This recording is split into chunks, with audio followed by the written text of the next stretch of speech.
August 9th, 1995, 10:30 p.m., Elm Street, San Bernardino. Dennis Wynn, just 3 years old, hides under his bed, listening to sounds no child should ever hear. Gunshots, his mother screaming, then silence. When police arrive at the Wynn home, they find a scene that would haunt veteran detectives for years. Henry Wynn, 44, dead in the living room. His wife, Trin, 35, was fatally shot. Their daughter, Dawn, 15 years old, killed in her bedroom. 2 sons, Daniel, 11, and David, 10, killed in cold blood. 5 bodies, 1 survivor, a 3-year-old who watched his entire family die. The killers weren't rivals, they weren't enemies. They were looking for jade jewelry and cash. What they found instead was a family of refugees who'd survived the killing fields of Cambodia, only to die on an American street named after a tree. This wasn't random violence. This was the work of the Tiny Rascal Gang, a crew born from genocide, raised in the hood, and greenlit by the most powerful prison gang in California. This is the story of refugees who became warriors, of children who survived one Holocaust only to create another. This is the war the Mexican Mafia couldn't win.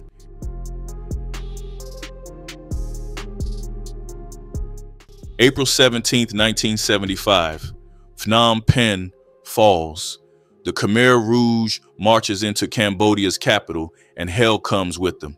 For the next 4 years, Pol Pot's regime will claim nearly 2 million lives. Intellectuals, teachers, anyone who wears glasses. The Khmer Rouge empties cities, burns books, and destroys an entire nation. Families are separated. Children are forced to work until they drop. Starvation becomes policy. The killing fields earn their name one body at a time. In 1979, Vietnam invades.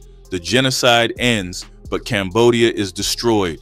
Survivors flee, walking through jungles, hiding in refugee camps, praying for a way out. America opens its doors. Between 1979 and 1991, nearly 158,000 Cambodian refugees arrive in the United States. Most settle in California. They land in places like Long Beach, Stockton, Fresno. They call their new neighborhood Little Phnom Penh. They're grateful. They're hopeful. They think the nightmare is over. They're wrong. Long Beach, early 1980s, Cambodian kids show up to school speaking broken English. They're small, quiet, easy targets. The local gangs, East Side Longos, West Side Longos, 18th Street, they see fresh meat. Beatings become routine. Cambodian kids get jumped walking home, robbed at bus stops, punched in hallways. They try to stay invisible, but invisibility doesn't work when you're different. Then something changes. 1981, after one beating too many, a group of young Cambodians decide they're done running. They've already survived one genocide. They're not about to get bullied to death in America. They form a gang, not for money, not for territory, for survival. They call themselves the Tiny Rascal Gang, TRG. At first, they're just kids protecting kids. But this isn't a neighborhood watch. These are children of the killing fields. They know what violence looks like. They grew up around death. And unlike the gangbangers who grew up in Long Beach, TRG doesn't flinch. They adopt the style around them. Baggy pants, shaved heads, Old English tattoos. They throw up gang signs. They claim blocks. But there's something different about TRG, something the Longos don't understand yet. Vendetta. Other gangs hustle. They sell drugs, run guns, make money. TRG, they perfect revenge. You hit one of theirs, they hit back twice as hard. No negotiations. No backing down. They don't forget. They don't forgive. By the mid-1980s, TRG is growing. Cambodian kids join, then Vietnamese, then Filipino, even some whites and blacks jump in. The gang spreads from Long Beach to Santa Ana, from California to Washington State. But the biggest problem? They're in Longo territory, and the Longos pay taxes to the Mexican Mafia. TRG doesn't pay anyone. The collision is inevitable, and it starts with a 16-year-old kid named Oswaldo Carbajal, 1989, Anaheim Street and Cherry Avenue. Two cars pull up side by side, one full of East Side Longos, one full of TRG. Words are exchanged, gang signs thrown, then TRG opens fire. Oswaldo Carbajal, 16 years old, dies in the passenger seat. The war has begun.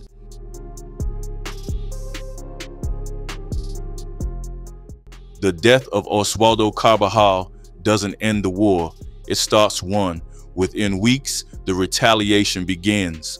A TRG member gets caught slipping on Artesia Boulevard, shot twice in the back. He survives, but the message is clear. The Longos want blood. TRG responds by hitting a Longo hangout spot. Drive-by, 3 wounded, 1 dead, back and forth, over and over. By 1990, Long Beach police are responding to gang shootings almost every week. The war between TRG and the Longos becomes the most violent conflict in the city. 30 documented shootings in just 4 years. And those are only the ones reported. But here's the problem. TRG isn't just fighting the Longos anymore. They're aligned with Crip sets, insane Crips, rolling 20s, and that means they're beefing with every Sereno gang in Southern California. Because in the California gang hierarchy, there's a power above the streets, a shadow government that runs everything from inside prison walls. lling, the Mexican Mafia. Founded in 1957, the Mexican Mafia controls every Hispanic street gang south of Bakersfield.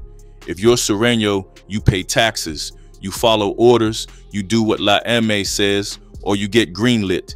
And TRG, they're doing everything wrong. They're banging with Crips, ling's enemies. They're refusing to pay tribute.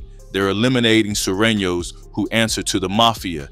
Every killing, every drive-by, every disrespectful act, it all gets reported back to the prison yards.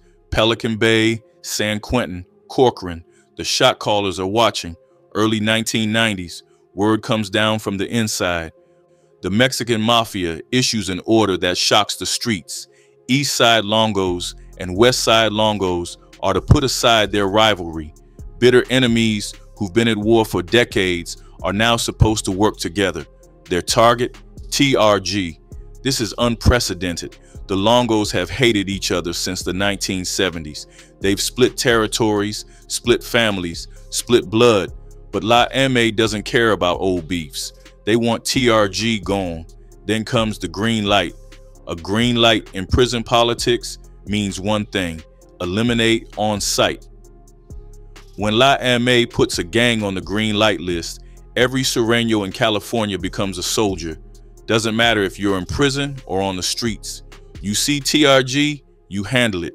By the mid-1990s, TRG is at the top of that list. The Mexican Mafia expects TRG to fold. They expect these Cambodian kids to either pay up or get wiped out. That's how it always works. Street gangs don't challenge prison gangs. You can't win that fight, but TRG doesn't fold. They do something nobody expects. They double down. They start recruiting harder. Long Beach, Sacramento, Seattle, even Massachusetts. They bring in other Asian gangs. They ally with Crip sets who are also beefing with lling. They arm up with military-grade weapons. AK-47s, AR-15s, Tech 9s, and they create something that makes law enforcement's blood run cold. A training manual, actual written instructions on how to fight a gang war, tactics, ambush strategies, how to move in convoys, how to retaliate without getting caught.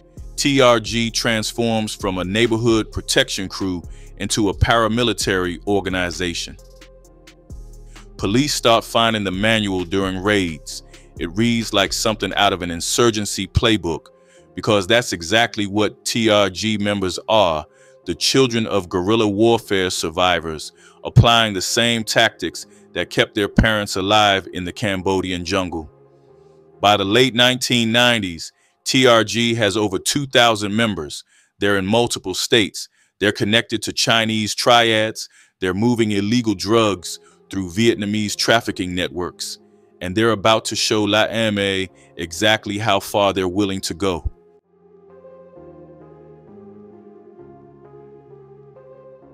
(1994) Tustin, California. A mother is at home with her 3-year-old son. It's a quiet afternoon. Then 7 TRG members kick in the door.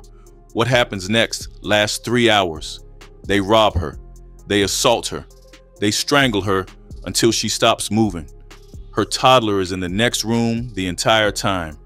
When they finally leave, she doesn't move, doesn't breathe, plays dead until she's sure they're gone. It saves her life. Police arrest all 7. The ringleader is Michael David Cowles, 21 years old, 6'8", covered in gang tattoos. He's eventually convicted and sent to state prison. But TRG isn't slowing down. They're escalating.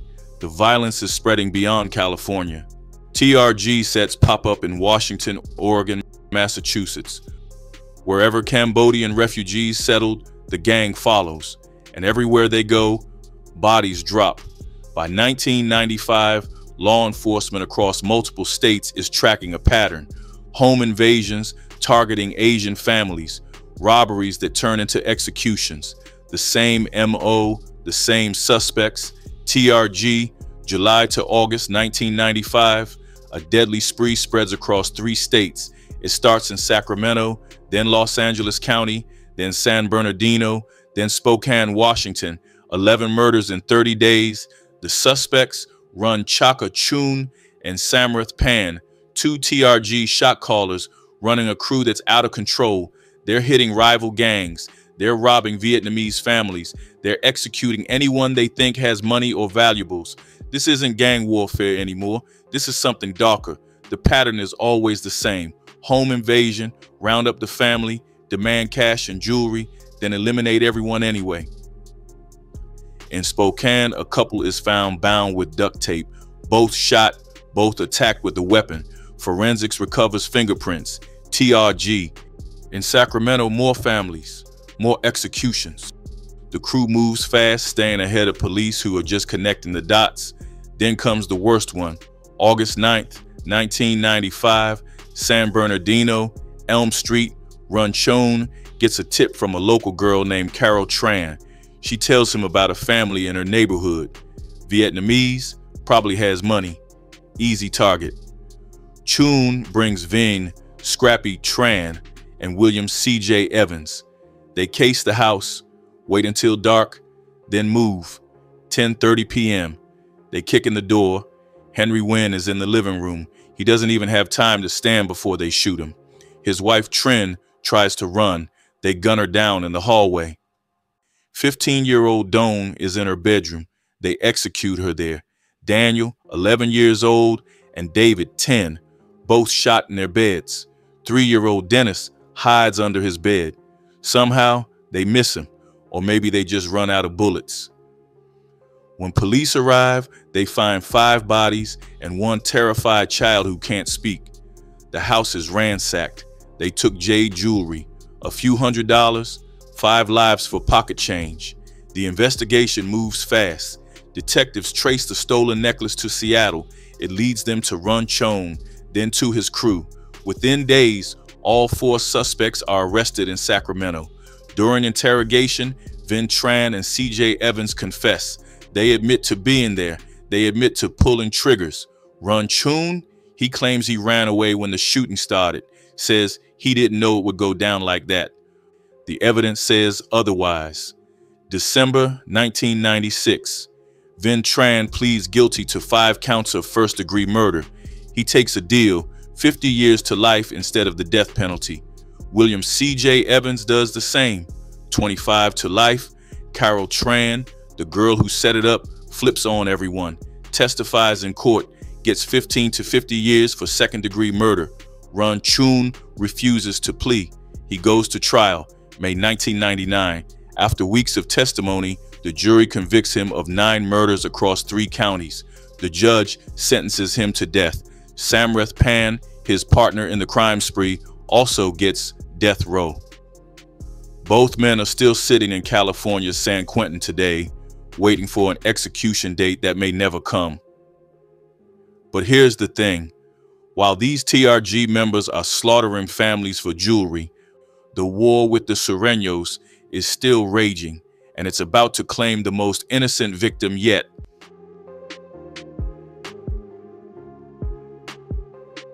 June 22nd, 2003, Long Beach, a lazy Sunday evening. Patricia Miller is running errands. Her 12-year-old son Michael is with her. They need to hit the laundromat before it closes. It's mundane, it's ordinary. It's the kind of day that ends with folded clothes and dinner at home. A few blocks away on Orange Street, a TRG member named Sothun Phuong is throwing a barbecue. Phuong has an unusual job. He's a part-time community outreach worker for the city of Long Beach. His official role is to prevent gang violence. His unofficial role, he's still TRG. Around 8 p.m., the party's going strong. Music, food, TRG members everywhere. One of them is Melvin Jones, a black kid, one of maybe 3 or 4 African Americans in the entire gang.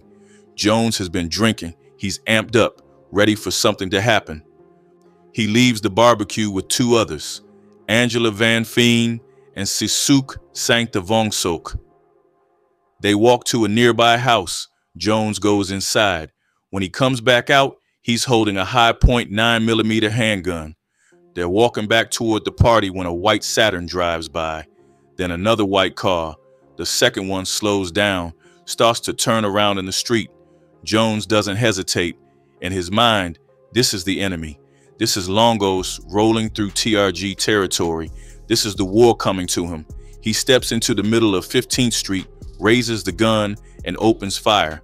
Inside the car, 12-year-old Michael Miller sees a man in black standing directly in front of them. He sees the gun. He hears his mother scream. Then he feels the burning in his left shoulder. Patricia Miller slumps over the wheel. The car rolls to a stop. Michael is screaming. His mother isn't moving. He doesn't understand what just happened. 1 second, they're going to the laundromat.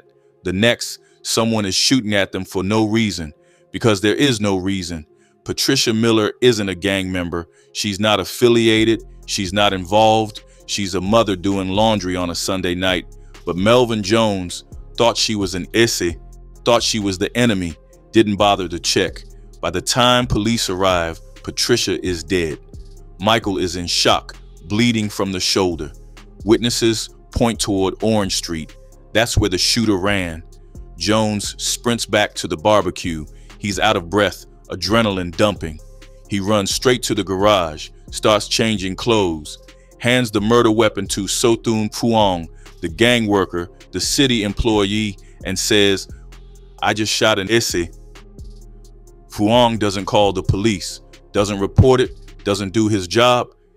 Instead, he takes the high point 9mm and a second pistol, stuffs them in a laundry basket, and hides them in his closet. Officer Randy Mohagan arrives at the scene. A witness walks him from the shooting site back to the Orange Street apartments. In the garage, Mohagan finds a black sweatshirt, a gray do-rag, a black cap, a bag of potato chips. The clothes match the shooter's description perfectly. Forensics test the potato chip bag, fingerprints, test the sweatshirt, DNA. Both belong to Melvin Jones. The next day, Sothun Phuong shows up at Long Beach Police Department. He's got his attorney with him. Eventually, he admits to hiding the guns, tells them where to find them, tries to distance himself from the murder. Doesn't work. Jones is arrested, charged with murder. The evidence is overwhelming. Eyewitnesses, DNA, fingerprints, the weapon. He's convicted and sentenced to life. The gang worker who hid the guns, prison time. But here's what stays with investigators. Michael Miller testifying in court, 12 years old, describing how he watched his mother die for absolutely nothing. Tustin Sergeant Jeff Blair, a longtime gang investigator, will later say about TRG, "These aren't kids playing gangster. These are trained killers who've been raised in violence, and they don't care who gets hit." The Miller case proves it. 7 years later, TRG proves it again. January 2010. Tustin, Myrtle Avenue, 2 house parties on the same street. At one house, TRG members are partying. Down the block, a group of taggers, kids who do graffiti, not serious gangbangers, are having their own thing. Around 2 a.m., 2 TRG members, Ravi Nem, 20, and Pablo Kaczariski, 21, walk past the tagger party. Someone yells out, asks what gang they're from. Wrong question. Nem and Kaczariski are outnumbered. Instead of walking away, they go to King Liquor and make a phone call. Backup is coming. Stephen Cow, 21, and David Escobar, 20, show up. Now it's 4 TRG members versus a house full of taggers. They argue, yell, posture. Still outnumbered, the TRG members leave, but they're not done. They make another call. This time, they're bringing guns. When TRG comes back, they don't talk. They just start shooting. More than a dozen bullets tear into the crowd. Kids are diving for cover, scrambling for the door. One of them, 16-year-old Juan Carlos Rodriguez, gets hit in the back. His friends drag him inside the house. They don't call 911, don't call anyone. They're terrified. They think TRG will come back. So Rodriguez just sits there bleeding out for 2 hours. By the time someone finally calls the police at 4:30 a.m., Rodriguez is already dead. Tustin Sergeant Jeff Blair calls it what it is, a straight murder mission. Within 36 hours, law enforcement from 4 cities, Tustin, Santa Ana, Irvine, Long Beach, coordinate a massive raid. They round up 6 suspects, Ravi Nem, Pablo Kaczariski, Stephen Cow, David Escobar, Belinda Vu, and Karina Hernandez, all TRG, all charged with murder. Juan Carlos Rodriguez didn't bang. He wasn't a gang member. He was a kid at a party who happened to be there when TRG decided to prove a point. And the point? Disrespect TRG and you die. Which brings us to 2019, October 29th, Halloween week, Long Beach, a house party. Someone records a video of the host and posts it online. In the video, the host allegedly disrespects TRG. Within hours, the video is circulating. TRG members see it. They're not laughing. One of them, a guy who was invited to the party, decides not to go. He calls a friend who's already there, tells him to get everyone inside. Doesn't say why. The friend tells the host tells everyone to come inside. People start asking questions. Why? What's going on? Before anyone gets an answer, cars pull up outside. 7 TRG members, coordinated, planned, armed. They get out. They don't knock. They don't announce themselves. They just start shooting into the house. 3 people die instantly. 9 others are hit. One woman takes a bullet to the spine. She's paralyzed from the chest down for the rest of her life. When the smoke clears, it's the worst mass shooting in Long Beach in years. LBPD detective Ricardo Solorio will later testify. The gang world is ruled by dominance and fear. A video disrespecting TRG couldn't go unanswered. Deputy District Attorney Cindy Barnes tells the court, "This was planned. They drove miles in tandem. One of them was wearing his TRG hat. This wasn't random. This was an execution."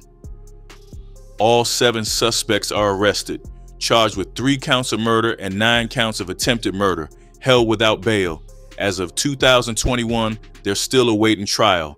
And TRG, still active, still violent, still refusing to back down.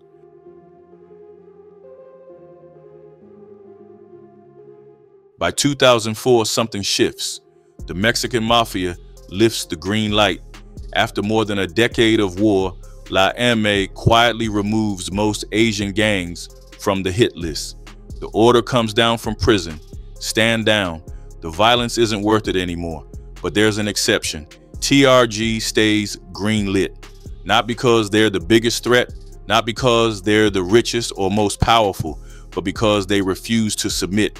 They wouldn't pay taxes, wouldn't bow, wouldn't break, and lling doesn't forget. So the war continues, quieter now, less visible, but still deadly. By 2009, TRG has exploded to an estimated 5,000 to 10,000 members and associates nationwide. They're in Long Beach, Sacramento, Stockton. They're in Seattle, Tacoma, Portland, Massachusetts, Philadelphia, North Carolina, even Alaska. What started as a handful of Cambodian kids protecting themselves in 1981 has become one of the largest Asian gangs in American history. But growth comes at a cost. At least 30 documented shootings in just 4 years during the peak of the war. Dozens dead, hundreds wounded, mothers, children, bystanders who just happened to be in the wrong place. The courtrooms filled with TRG members. Run Chon, death row. Samarath Pan, death row. Vin Tran, 50 years to life. CJ Evans, 25 to life. Melvin Jones, life without parole. Dozens more serving decades in California's prison system. And then there's the other consequence, the one nobody saw coming, deportation. After 9/11, immigration enforcement gets aggressive. Gang members with any kind of criminal record, even old convictions, are flagged for removal. And because most TRG members are foreign-born, they're prime targets. By 2023, over 1,000 Cambodian Americans have been deported back to Cambodia. Another 15,000 are facing potential removal. Many of them are TRG. Think about that. Kids who fled the Khmer Rouge as refugees, who grew up in America, who've never known Cambodia as adults. Now they're being sent back to a country that's completely foreign to them. Some haven't spoken Khmer in decades. They have no family there, no connections, no support system. They land in Phnom Penh with nothing but a criminal record and a gang tattoo. In 2024, the Cambodian government tries to push back. They refuse to accept 1,000 deportees, but it's temporary. The pressure continues, and so TRG members sit in ICE detention centers, waiting to be exiled to a country they barely remember. It's a bitter irony. Their parents fled genocide and came to America for safety. Their children formed a gang to survive America's streets. And now America is sending them back to the place their parents escaped. 3 generations, one unbroken cycle of violence and displacement. So what's the legacy of the Tiny Rascal Gang? They're refugees who became warriors, victims who became predators, kids who survived one Holocaust only to perpetuate another. They're the gang that said no to the Mexican Mafia and lived to tell about it, barely. They're proof that trauma doesn't end when you escape. It follows you, it shapes you, and sometimes it turns you into the very thing you feared. Today, TRG is still active, still recruiting, still carrying the vendetta mentality that made them infamous. Run Chon is still on death row, waiting for an execution that may never come. The 7 Halloween shooters are still awaiting trial. And somewhere in Long Beach, another generation of Cambodian kids is deciding whether to pick up the gray rag. The green light never really goes away. It just changes targets.